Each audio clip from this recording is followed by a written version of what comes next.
Bonjour monsieur, merci monsieur le président. Donc je suis Jean-Michel Jacques, j'ai travaillé dans les forces spéciales pendant plusieurs années avant d'être député, et lors des auditions des différentes personnes qui sont passées ici, j'ai tout de suite ressenti le besoin et la problématique des problèmes d'acquisition rapide entre l'expression de besoin et l'acquisition pour nos forces qui sont sur le terrain.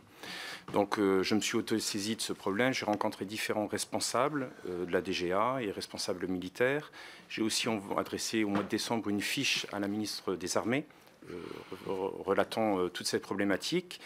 Et mon analyse que je vais vous soumettre est la suivante. Alors, il faut bien prendre en compte, il faut déjà dissocier, mais vous l'avez dit, l'acquisition de matériel demandant une interopérabilité ou d'un ajout d'armement à d'autres équipements qui pourraient être dits sur étagère ou qu'on pourrait retrouver dans le commerce.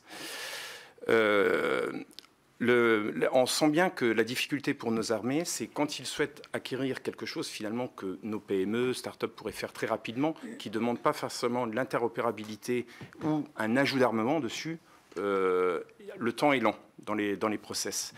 Et mon analyse, ça serait qu'il serait peut-être bien de recentrer finalement la DGA sur son cœur de métier, qui est plutôt des études avec interopérabilité, de l'armement, d'un rajout, etc. Donc des études plus longues. Et puis, quelque part, responsabiliser peut-être aussi plus les industriels, parce que souvent dans mes rencontres, on m'a dit, oui, mais on ne peut pas laisser les industriels nous proposer un objet X ou Y qui va servir à nos soldats pour partir en opération, parce que, vous imaginez, s'il se passe quelque chose, on est responsable. Quelque part, les industriels que vous êtes, vous devez être les propres responsables de ce que vous faites aussi. Donc, a-t-on vraiment besoin aussi de multiplier finalement les échelons de responsabilité ?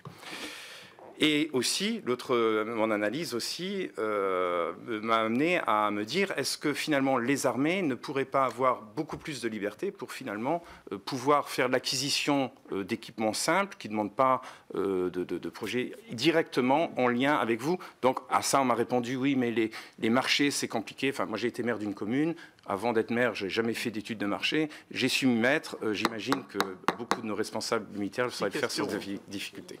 Qu'en pensez-vous? Patrice Amiral.